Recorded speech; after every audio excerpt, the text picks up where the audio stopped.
It's been proven time and time again that football is king. But I have some numbers to really showcase just how powerful the sport is to college athletics. Oh yeah, it's Locked on HBCU. Play my music. You are Locked on HBCU, your daily podcast covering HBCU sports. Part of the Locked On Podcast Network, your team every day.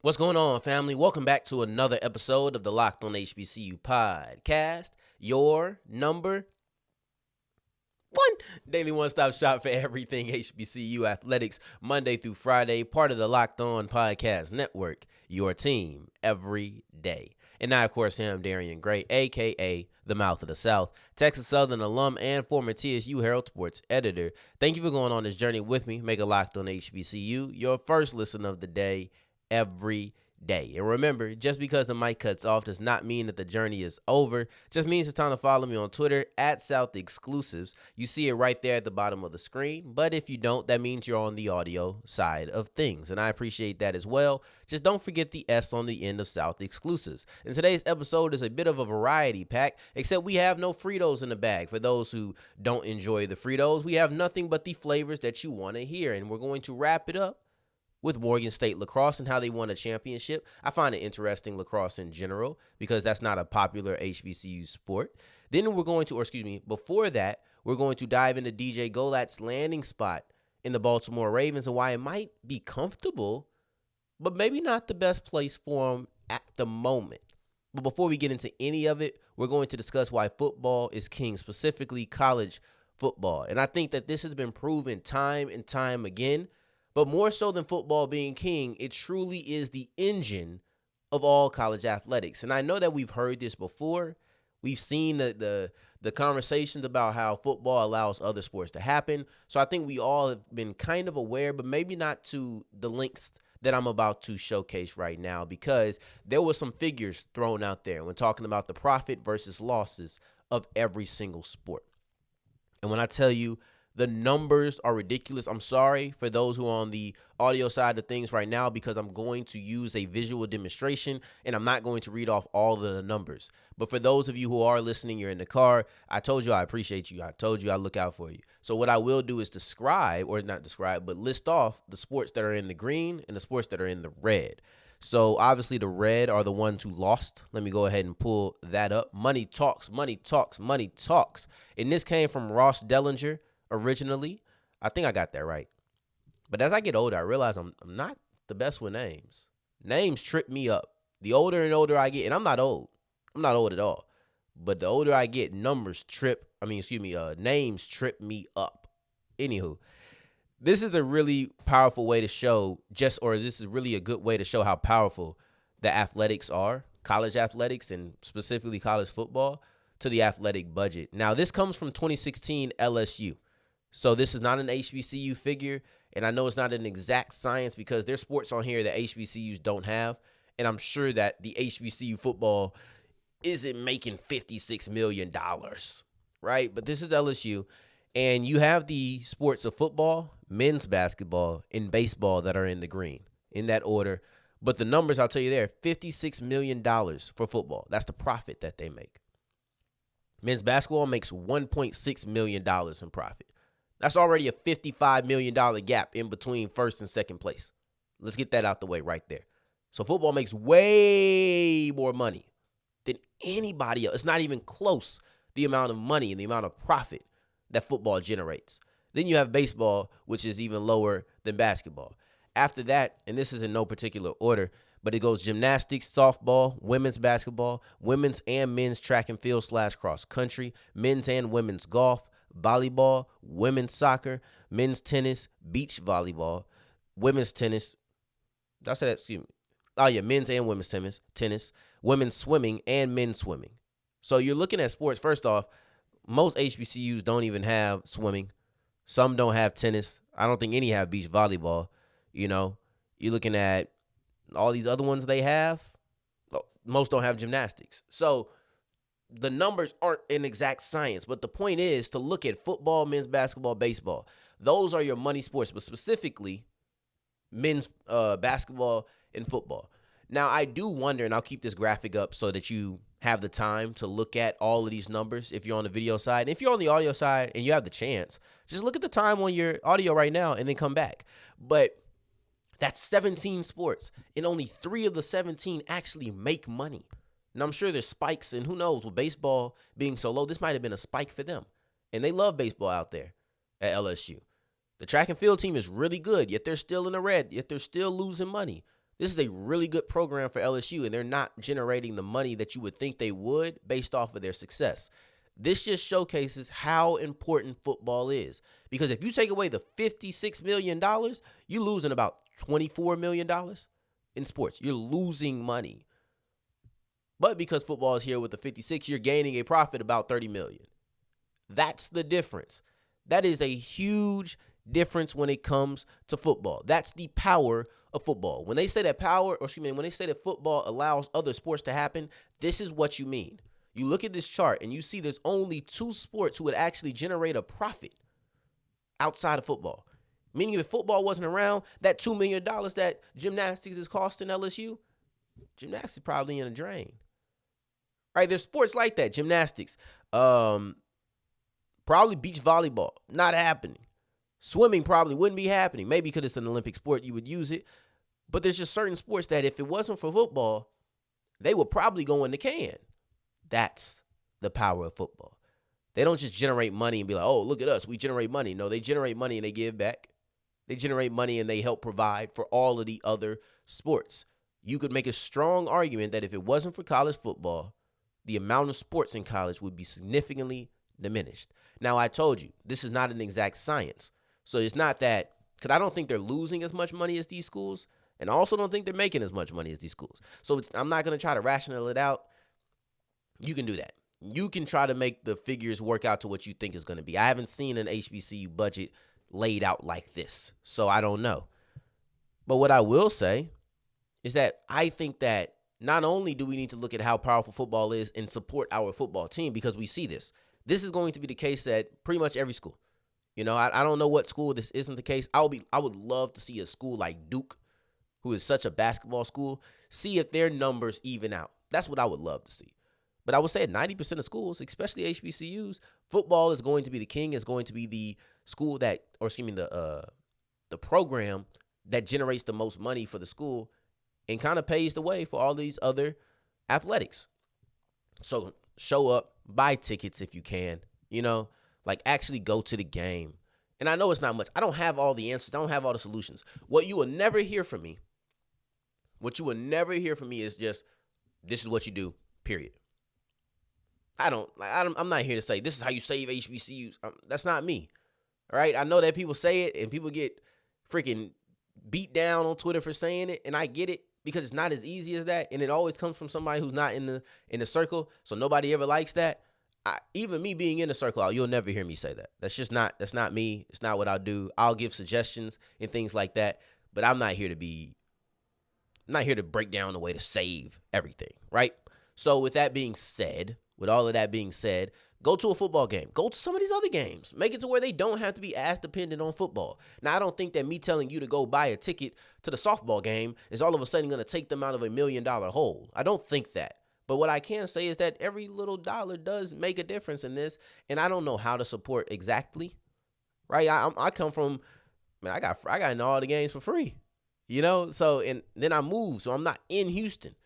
Don't have any HBCUs up here in where I stay, right? Because if you don't know, I ain't going to give my location out. Y'all might try to come find me. But anywho, just do what you can. Do your part. I'm sure the support doesn't take much, but I think that just buying a ticket to a game, that's the easiest way to show your support and add a little bit of money to the profit, take away from the loss. That's my advice. But football is king, not only in popularity, but it's also the engine of all college athletics when we're talking about the money. With that being said, you know exactly how powerful football is now. And as we go forward, we're going to be discussing DJ Golatt because I know that he probably feels extremely comfortable with the Baltimore Ravens, but I'm just not sure if that's the place he needs to be at the moment. And we'll dive in exactly why and where as we continue with Locked on HBCU. Before we get into that, today's episode is brought to you by Built Bar. And Built Bar is the #1 protein bar on the market, bar none. And I've had them all. I've had the candy bars, I've had the protein bars, and I went to Built, and I said, oh, wow, this feels like a perfect mixture of both. A perfect mixture. Because if I want to go to the gym, which I haven't done in a while, just be honest with you, I can get me a Built Bar. If I need to go just get me a snack because I'm hungry, I can get me a Built Bar. Covered in 100% dark chocolate. Then you have the Built Puff, which has marshmallow inside. And I tell you this, and every time I say it, let me go ahead and take this money talks off. But spend your money on Built Bar. But listen, every time I say it, I'm amazed. But you have a marshmallow covered in chocolate that is good for you and not fattening. It's a crazy combination to me. But you have it. High in protein, low in sugar, low in fat, low in carbs, high in flavor. So it's high in flavor, high in benefit, low in all of the detriments. Go to built.com/lockedon. Use the promo code LOCKED15 and get 15% off your offer, or run over to your local Sam's Club or Walmart and get it now, a 4-pack or a 13-pack. Go to built.com/lockedon and use the promo code LOCKED15.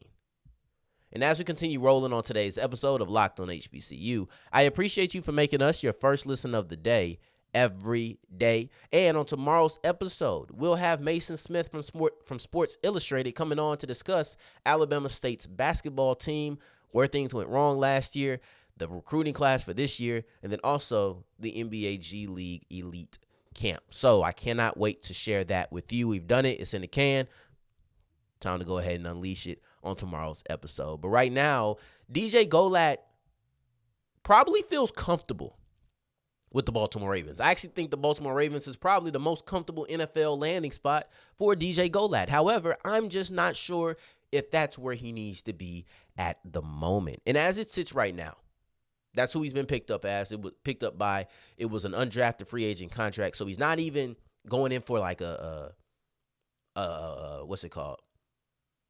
Tryout. He's not going in for a trial. He's been signed to a UDFA contract. So he'll probably make it into camp. And there's a couple of reasons that I feel like he would feel extremely comfortable. First off, he's pretty much at home. Like, DJ Golatt feels exactly at home at Baltimore, and it's not because, oh, I really like the Ravens or I grew up a Ravens fan. I don't know that man personally.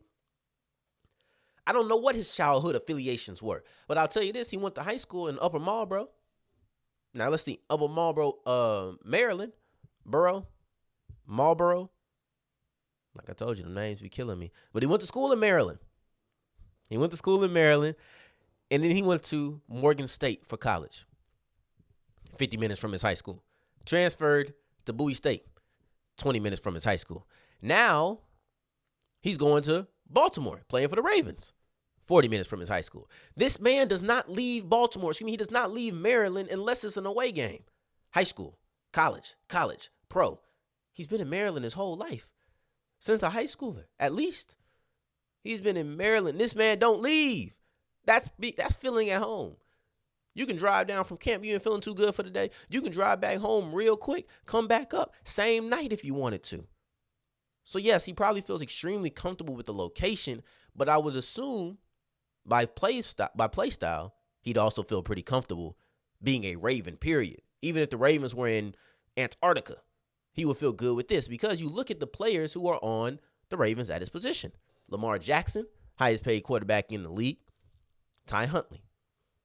Those are two players who their mobility is extremely valuable to the offense. Now, I don't know what the new offensive coordinator is going to look like. I don't know if they're going to have the same offense that they did the last couple of years or the first 5 years of Lamar's career, where it was really run-centric. But what I do know is that no matter what the system is, the system will involve Lamar's legs, and the players underneath him will just be able to follow that system. That's the value of Baltimore, is because now you have a mobile quarterback in Lamar Jackson, but also with that mobile quarterback, you have quarterbacks behind him. The backups are mobile.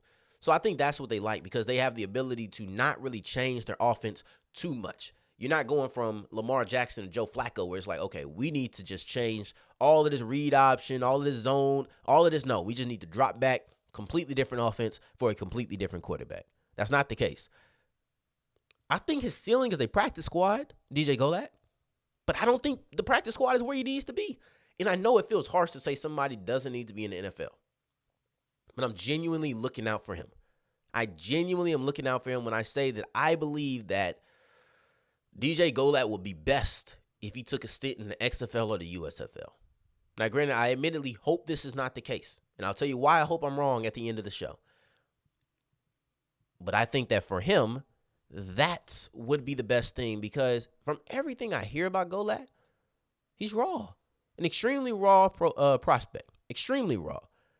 You need a little bit of seasoning, and I don't know if the practice squad is the seasoning that he needs. Listen, like I think that DJ Golatt is a player who has a nice ceiling, right? And his ceiling is probably being a backup practice squatter. It's just very rare that you're going to see a quarterback drafted or undrafted, so drafted extremely late or undrafted, that's going to go on to have a long career. But you can be a backup. You can get a couple of years in this league as a backup having some success. That is a thing. And I think that DJ Golatt could do it, but I think he probably could use some seasoning to be able to extend it to his maximum potential. And what that means is just going and getting real life reps. Not just being a practice squatter, but getting real life reps. And the best place to do that is the XFL or the USFL or the Canadian Football League or just somewhere to showcase his talents. And I'm not saying he's going to go do that and come out and be a starting quarterback. But you look at PJ Walker, right? PJ Walker went into, I believe it was the XFL. Actually, no, I think it was the USFL. I think PJ Walker was in the USFL. And then what happens? He goes on, and now he's a backup quarterback. He's going to be there for a while, I think. So I think that's something that could happen with DJ Golatt. Go out, showcase your skills, hone your skills, because it's not like I'm just asking him to showcase so he can get to the NFL. He's there. But hone your skills a little bit so that you can be more valuable to the NFL, then come back. And I'm only saying this from an actual football standpoint. And I'll tell you this as we wrap this one. I hope I'm wrong. I really do hope that I'm wrong. Now, the reason I hope I'm wrong is because, A, money. Now, you make $207,000 being a practice squatter a year. You make, if you stay on the practice squad the whole year, of course, you make $60,000 playing in the XFL. I think it's $70,000 playing in the USFL. That money ain't the same. It's not even close. You're looking at triple the amount of money to be in the XFL or to be in a practice squad. So I hope that I'm wrong so he can stack his money up the best. I would never ask for somebody to make less money. I'm only speaking from a football standpoint and what I think will make him the better player. And then lastly, I hope I'm wrong because if he's good enough to be in the NFL, I don't want him to go that route. My only thing is I feel like he can hone his skills a little bit. If they don't feel like he needs to hone his skills, put him on the practice squad. You're not going to keep 3 active quarterbacks often. I think it's a new rule to where they might. So if he can get that third spot, he probably give him more money than a practice squad guy. And then not even really have to play, not being counted on at all. So I hope I'm wrong because it means that his evaluation of how raw he is and not quite being ready was a little bit off. But then also I want the man to be able to get as much money as he can. I'll never count somebody or ask somebody to take less money. I never do that. I never will. So that's my desire. But I think that though it's extremely comfortable for him as far as location and play style of the Ravens, I think the XFL, USFL would be a nice place for DJ Golatt to really hone his skills. And as we push forward with Locked on HBCU, we're going to dive into Morgan State Lacrosse because they just won the NCL Lacrosse Championship. And I thought this was a pretty big week, specifically the last week of the season and the championship weekend. I would say these 7 days were the highlight of their season. And as we're wrapping up with today's episode of Locked on HBCU, I appreciate you for making us your first listen of the day every day, making it all the way to segment 3, and I thank you 2 times for that. Morgan State's final week of their lacrosse season was the highlight of the year. It truly was. Look, it culminated in an NCL Lacrosse Championship, and that's, of course, going to be the story. That's what everybody's going to look at. Oh, Morgan State won a lacrosse championship. But you just take it back just a week. You just look at it, just a week. This was a highlight week for Morgan State. For those who don't know about the NCL, Lacrosse Championship. I'll give a little bit of background because, hey, I'm one of those people who I wasn't extremely knowledgeable in it either, right? But I looked at it once I saw that Morgan State won a championship. I said, let me look into this a little bit. So you have 7 teams: Morgan State, Delaware State, Bowie State, Coppin State, University of Maryland Eastern Shore, Norfolk State, and Lincoln University. So you have a mixture of schools that are D1, D2, but these are the 7 teams that make up the NCL Lacrosse League. Then you have the championship, which is a 4-team bracket. There's only 4 teams in the playoffs, and that all happens on one day. So you have 2 matches at the start of the day. The winners face off in a match at the end of the day. That's what you have. So, cool. Got you on that. And the winner gets $10,000 for their program. $10,000. So that's a nice little reward, a nice little incentive, and the runner-up gets $5K. The playoffs this year was 4 teams, like I said, and you had Bowie State, Delaware State, Morgan State, and Coppin State. But Coppin State was the 4th seed at 3-8. This is a 3-team race. Look, I know anything can happen. Anything is possible. I get it.